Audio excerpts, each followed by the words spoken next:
بسم اللہ الرحمن الرحیم۔ امت پاکستانیہ کے جو امراض زیر بحث ہیں، آج اس میں ایک اور مرض کو ہم زیر بحث لائیں گے۔ یہ میں نے پچھلی نشست میں یہ بات کی تھی کہ ہم ادب آداب سے محروم ہو گئے ہیں، اور میں نے یہ بھی عرض کیا تھا کہ ہم جس عبوری دور میں گزر رہے ہیں کہ ویسٹرن سویلائزیشن ہمارے اوپر حاوی ہو رہی ہے، اور ہم اپنی جو سویلائزیشن تھی، اپنی جو تہذیب تھی، اس کو چھوڑتے چلے جا رہے ہیں۔ اس کے اندر سے ایک اور مرض سامنے آتا ہے، وہ یہ کہ اگر ہم اپنے چاروں طرف دیکھیں تو ہمیں اپنی تہذیب سے نفرت ہے۔ ہم اس کو پسماندگی کی علامت سمجھتے ہیں، ہم اس کو چھوٹی قوموں کا وتیرہ سمجھتے ہیں۔ ہم یہ خیال کرتے ہیں کہ اگر میں نے شلوار قمیض پہنی ہوئی یا تہمت باندھی ہوگی تو یہ ایک گھٹیا انسان لگوں گا میں۔ اور میری زندگی میں بہت سارے تجربات ایسے ہیں کہ اگر آپ مغربی تہذیب کے مطابق بنے سنورے ہیں تو آپ کو آسانیاں ہوتی ہیں زندگی میں، اور اگر آپ دیسی طریقے سے رہتے ہیں تو آپ کو مشکلیں ہوتی ہیں۔ یہ فضا میرے خیال میں بہت سوچ سمجھ کر پیدا کی گئی پچھلے 100-150 سالوں میں، لیکن بہرحال ہمیں اپنی تہذیب سے نفرت نہیں ہونی چاہیے۔ اگر مثلاً کوئی پنجابی بولتا ہے تو اس کو ہم حقارت سے دیکھتے ہیں، کوئی اردو بولتا ہے تو اس کو ہم حقارت سے دیکھتے ہیں، اور جو انگلش بول رہا ہو اس کو ہم سمجھتے ہیں کیا بات ہے، بڑا پڑھا لکھا آدمی ہے۔ حالانکہ ہو سکتا ہے کہ اس نے اپنے ماں باپ سے انگلش سیکھی ہو اور وہ ہم سے نکما ہو، لیکن اس کا ایک امیج بڑا ہو جاتا ہے۔ تو اپنی تہذیب سے نفرت یہ چھوٹی قوم کی علامت ہے۔ بڑی قومیں اپنے دیسی پن کو برا نہیں سمجھتی، اس کو فخر سے لیتی ہیں۔ ہاں، جو اس میں ظلم زیادتیوں والی باتیں ہوتی ہیں اس کو نکال دیتے ہیں، لیکن جو میں ہوں، جس مٹی سے میں اٹھا ہوں، جس زبان نے مجھے بولنا سکھایا ہے، جس تہذیب نے مجھے اٹھنا بیٹھنا پہننا کھانا پینا سکھایا ہے، اس کو میں حقارت کی نظر سے دیکھنے لگ جاؤں تو اس کا مطلب ہے کہ میری کوئی سرزمین نہیں ہے، میں کسی علاقے کا پودا نہیں ہوں، بلکہ ہوا اڑتی ہوئی مجھے کہیں لے آئی ہے، اور اب میں اجنبی ہوں، اپنے ہی دیس میں اجنبی ہوں۔ یہ کیفیت جب کسی قوم پہ آتی ہے تو وہ سمجھیے کہ سب سے مردہ قوم ہے، اس کی جڑیں ہی نہیں ہیں جس کو سیراب کیا جا سکے، اس کے پتے ہی نہیں ہیں جن کو تازہ ہوا دے کر تر و تازہ رکھا جا سکے، اس کا پھل ہی کوئی نہیں ہے۔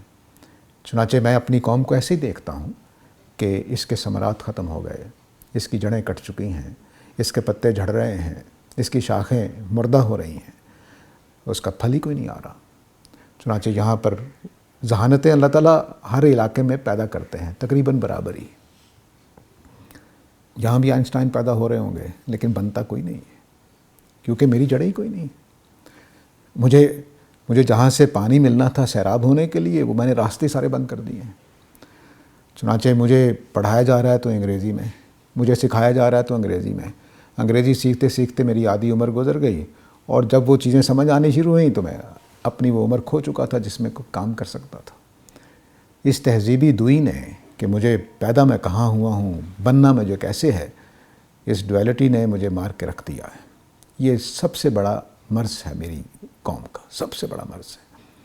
پاکستانی نہیں ہے، اور وہ انگریز بھی نہیں ہے، وہ مغربی بھی نہیں ہے۔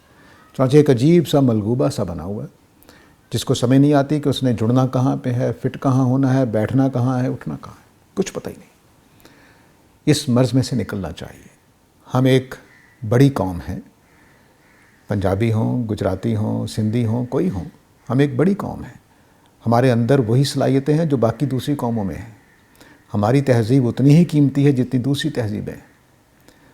ہماری تہذیب کی جڑیں بھی اتنی ہی گہری، اتنی ہی شاندار، اتنی ہی طاقتور ہیں جتنی باقی تہذیبوں کی ہیں۔ کوئی تہذیب اگر غالب نہ ہو تو اس کے کمزور ہونے کی علامت نہیں ہے۔ کوئی تہذیب اگر کسی جگہ پر حکمران نہیں ہے تو اس کا مطلب یہ نہیں ہے کہ وہ تہذیب غلط ہے۔ نہیں، اس کی وجہ یہ ہوتی ہے کہ اللہ تعالیٰ کی اسکیم کے تحت کسی تہذیب کو غلبہ مل جاتا ہے، کسی کو نہیں ملتا۔ لیکن تہذیبیں اپنی جگہ پہ رہنی چاہیے۔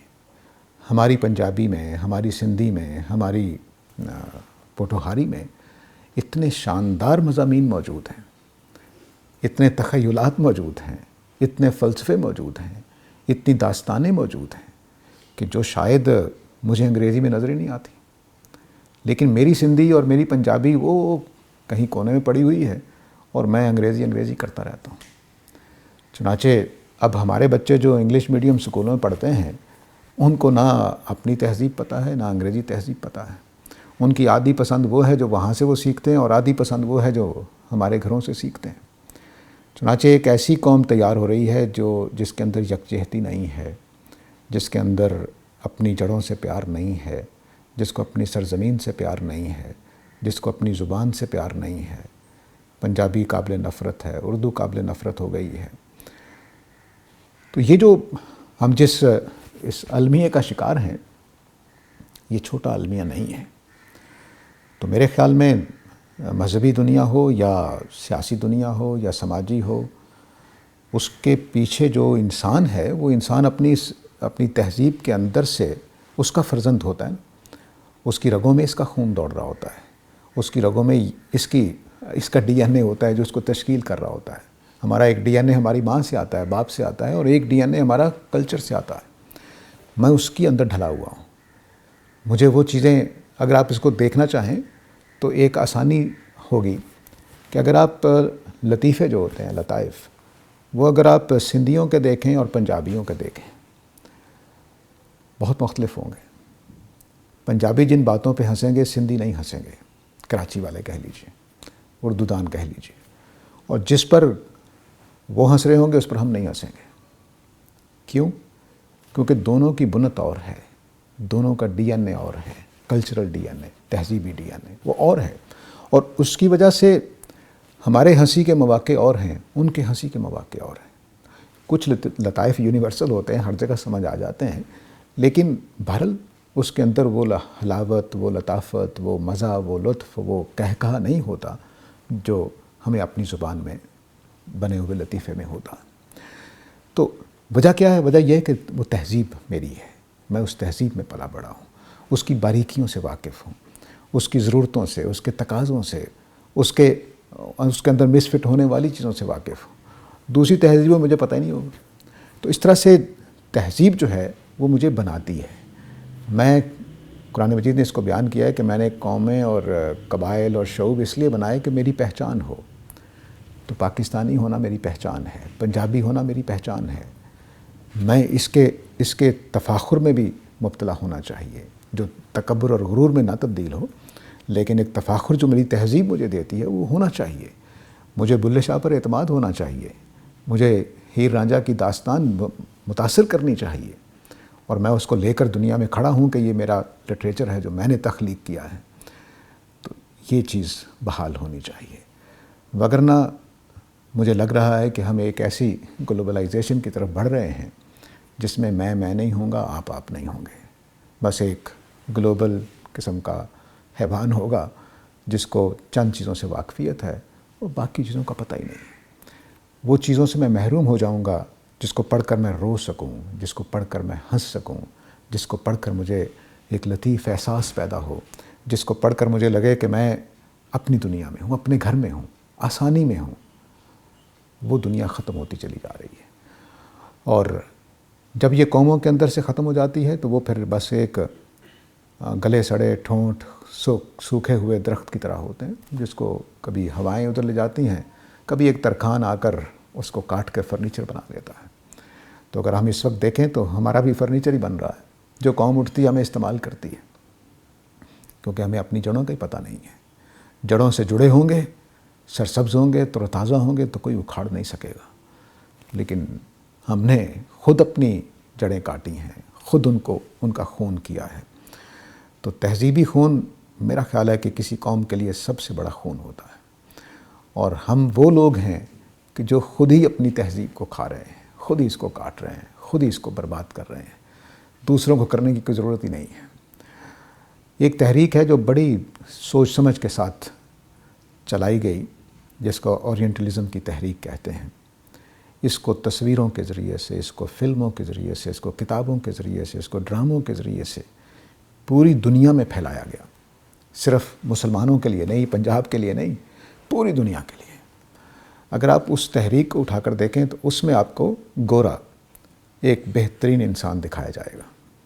مثلاً ایک تصویر میں نے کافی دیر تک محفوظ رکھی اپنے پاس، لوگوں کو یہ بات سمجھانے کے لیے کہ اورینٹلزم ہے کیا، کہ ایک گورا فرینچ ہے غالباً، وہ افریقہ میں یا کسی عرب مصر وغیرہ میں کسی جگہ وہ کھڑا ہے، گھوڑے پر بیٹھا ہوا ہے، اور کھڑکیوں سے خواتین، بچے، مرد اس کو گھیر کے، اس کو گھور گھور کے دیکھ رہے ہیں کہ یہ کیا چیز آ گئی ہے۔ حتیٰ کہ اس نے ایک کتا بھی دکھایا جو اس کو دیکھ رہا ہے۔ تو اب یہ گورا جو ہے اس کو پنکچول، محقق، سائنسدان، دیانتدار، بڑا ذہین، بڑا سمجھدار دکھایا گیا، اور وہ جو سارے لوگ کھڑے ہیں ان کو اگر آپ دیکھیں تصویر میں تو وہ ایسا لگے گا کہ جیسے حقیر سے لوگ ہیں، فقیر، فقراء ہیں، کسی بڑی شاندار چیز کو دیکھ رہے ہیں۔ تو اس تصویر میں آج کی جو میں نے پوری بات کی ہے اس کی کہانی مثمر ہے کہ ہم نے انگریزی تہذیب کو عقل والی، علم والی، تہذیب والی، مؤثر، بڑی دیانتدار سمجھ لیا، اور اپنی تہذیب کو ہم نے دیسی کا نام دے کر بڑا چھوٹا سمجھ لیا۔ جبکہ میرے خیال میں جو افکار یہاں پیدا ہوئے، جو تہذیبی توانائیاں یہاں تھیں، وہ مغرب کے پاس نہیں تھیں۔ اس کو بس ایک ہی طاقت حاصل تھی، سائنس اور ٹیکنالوجی کی، جس کی بنیاد پر اس نے سب چیزوں کو برباد کر دیا۔ کارلائل کا جملہ تھا ایک میٹنگ میں کہ ہم مہذب ترین لوگ ہیں، دنیا کو مہذب بنانا ہماری ذمہ داری ہے۔ تو مطلب کیا تھا کہ جو انگریزی تہذیب ہے وہی پوری دنیا پہ قائم کر دی جائے۔ یہ ایک کبیرہ گناہ ہے، اور ہم اس کبیرہ گناہ میں شامل ہیں کہ تمام زبانیں ختم ہو جائیں، تمام تہذیبیں ختم ہو جائیں۔ یہ بہت بڑا گناہ ہوگا انسانیت کے ساتھ، یہ قتل کی واردات سے چھوٹی واردات نہیں ہوگی۔ اس لیے ہمیں بیدار ہونا چاہیے، ہم اپنی تہذیب کو، اپنی زبان کو، اپنے لٹریچر کو، اپنے کلچر کو، ہاں اس کے اندر جو فاسد چیزیں ہیں وہ ہمیشہ تبدیل ہوتی رہتی ہیں، وہ قائم نہیں رہتی، لیکن اس کا ہمیں تدارک کرنا ہے، وگرنہ دوسری قومیں غالب آ جائیں گی اور میں اور آپ دیکھتے رہ جائیں گے، اور وہ وقت آ جائے گا کہ میں اپنی زبان نہیں پڑھ سکوں گا، اپنی زبان نہیں سمجھ سکوں گا، ہو سکتا ہے انگریزی سمجھ جاؤں، ہو سکتا ہے فرانسیسی سمجھ جاؤں۔ تو یہ دن نہیں آنا چاہیے، اور یہ دن تو آ چکا ہے کہ میں اب جو گفتگو کر رہا ہوں، مجھے لگتا ہے کہ سننے والے کوئی 50% ہوں گے جو اس بات کو سمجھ سکیں گے، کیونکہ ان کی اردو بڑی کمزور ہو چکی ہے اور اردو ان کو سمجھ نہیں آتی ہے۔ اس کے ساتھ ہی اجازت چاہتا ہوں، وآخر دعوانا ان الحمد للہ رب العالمین۔